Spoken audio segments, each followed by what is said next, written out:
Chances are you probably thought to yourself at one point in time that maybe I could get a six-pack if I just knew what to implement and I just tried the right things. Because maybe effort isn't the problem for you. Maybe you're just kind of misguided. If you've ever watched Dora the Explorer, you know that the map guy, he kind of comes in clutch. So I'm gonna be the map for you guys. I'll lead the way. You just gotta follow me. So with that being said, if you implement at least one of these 5 diet hacks that I'm about to show you today, chances are you're highly likely to lose a good bit of body fat. And each hack is going to be more significant as they come. So number 5 is going to be caffeine. And caffeine is just one of the greatest things this earth has graced us with. Cheers, motherfucker. Not only is it good for mental focus and clarity, and just giving you more energy to actually execute your workout, your cardio that you're going to be doing in this calorie deficit that you're going to be in, but it's actually a very good tool to utilize in order to suppress your appetite. Now, don't get me wrong, if you're at an extremely low level of calories, gonna be kind of hard to just slam caffeine, especially because you'll be all jittery, you'll be all lightheaded. It comes with a cost at a limit. So don't go too crazy, but just utilize it where needed. I remember one time being a teenager, staying up late nights playing video games with my friends, and I maybe downed 2 or 3 energy drinks, and this had nothing to do with diet, by the way. And I will tell you, in the video games I was playing, I was absolutely crushing it. I was on top of the leaderboards, and I was obviously crushing it in the leaderboards because A, it's me, and B, I had 900 milligrams of caffeine in my system, but that ended up being too much for me, lo and behold. So I stayed up all night, I remember, because I was afraid of going to sleep and just having a heart attack in my sleep, but I couldn't sleep anyways. So yes, there definitely is a limit, so use it to curb your cravings, not just to stay focused. And that was back in high school when I used to play video games a bunch. I don't play video games anymore. That shit's for nerds. If you're playing video games and you're watching this, I am basically calling you a nerd, but that's okay, because I'm not perfect either. The next tip that you can pair caffeine with is intermittent fasting. Now, you want to be careful, especially with this one, because it can only really do you well if you were a certain type of person. So intermittent fasting is whenever you fast or you don't eat for a certain window of time and you have all the calories or all the food that you have in a day through a certain window of time. I used to do some sort of variation of this, but I don't do it anymore just because the wind was taking me some other way. So I would use caffeine and fast until 12 p.m. and then have my first meal. But with the way that I'm working now, I need some food in order to go to work and then have the rest of my food whenever I come back. So the window you choose to eat food and when you choose to fast is different for everybody because a lot of people have different types of jobs where you can actually do that and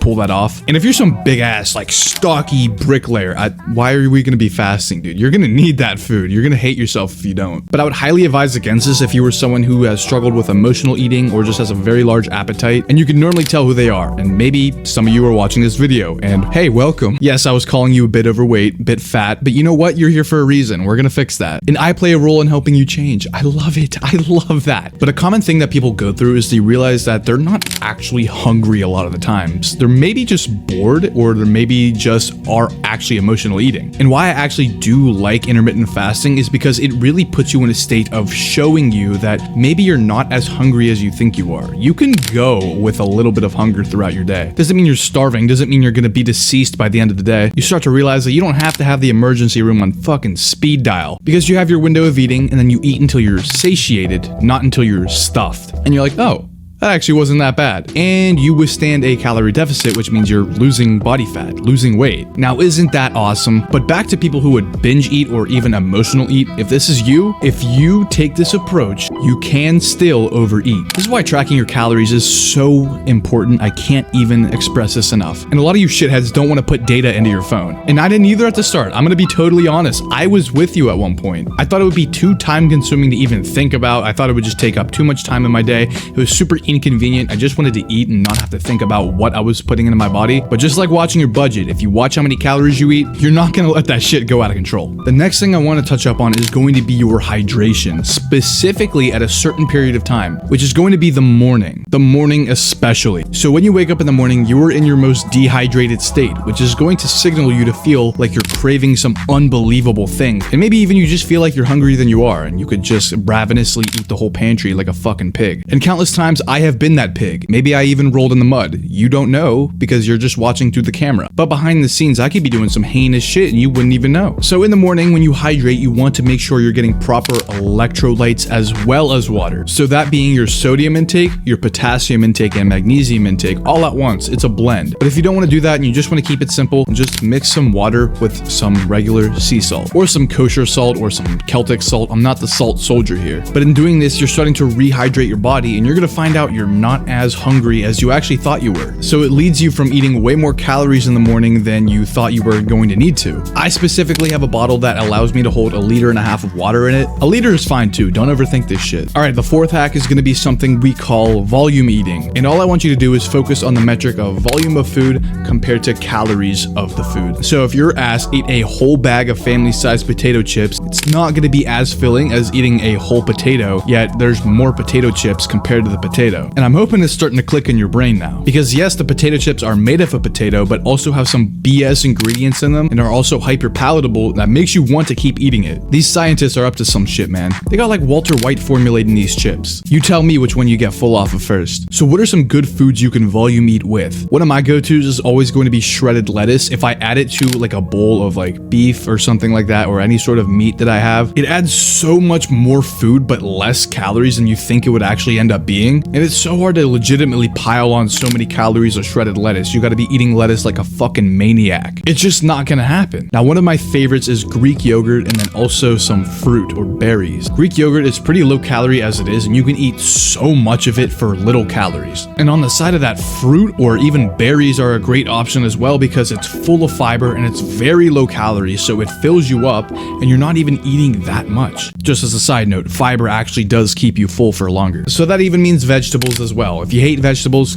good thing you got fruit, alright? What is the age that you actually grow up and stop hating vegetables? I used to hate Brussels sprouts because every kid in elementary school said, fuck Brussels sprouts. And I was like, yeah, you know what? Fuck them. And now I'm thinking, I've never even had a Brussels sprout. Why am I saying this? And then I had them and it reinforced that thought, like, you know what? Yeah, fuck Brussels sprouts. I didn't like them anyways. But there are some vegetables I do. I like carrots, I like corn, I like asparagus. But another food that you can add that actually adds volume and fiber and not that many calories is gonna be beans. I'm giving you a lot of options because I know a lot of you are picky eaters. But the volume eating paired with tracking your calories is the best combo that you can ever achieve in this journey, because you can have a shit ton of carrots, you can have a shit ton of cucumber, and it's not even gonna come close to maybe one donut from Dunkin' Donuts. I'm not kidding, you can eat so much fruit and so much vegetables, maybe even 4 Greek yogurt bowls with berries in it just to equate to one donut from Dunkin'. And hey, if America runs on Dunkin', we're running like a 2002 Toyota Corolla. I don't even know if that's a real car. You wanna run like a Porsche at this point. It's almost like not getting an oil change after 10,000 miles. You wanna be that Porsche that's zooming down the highway with no problems at all. The last hack and the most important one, and I'm going to explain why, because it's not so baseline as you think it is. It's gonna be your sleep, and not just because you perform better whenever you have better sleep and you feel better because you have better sleep. There are actually hunger signaling hormones whenever you get better sleep, and the one that makes you hungrier is called ghrelin, and the one that keeps you less hungry is gonna be called leptin. And I don't know if you've ever realized it, but whenever you get a poor night's sleep, you may be craving some crazy stuff that you haven't thought of in months. You maybe got 4 hours of sleep thinking, I'm gonna down the whole McDonald's menu. And I've gone times personally where I've eaten a whole pizza, and I don't know if that's crazy, so you tell me. But the more consistently you can hit your sleep goal, just